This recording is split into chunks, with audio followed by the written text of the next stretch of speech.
Hi! In this video I will show you how to get rid of daily coaching on your Apple Watch. Notifications if you don't reach your goals. Open the app Watch on your iPhone.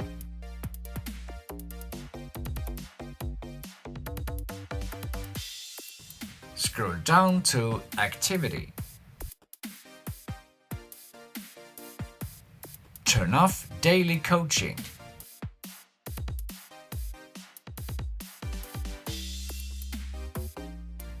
Now you don't get notifications if you don't reach your goals.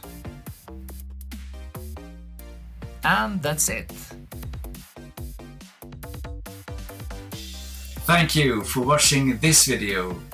If you get the help you were looking for, thumbs up.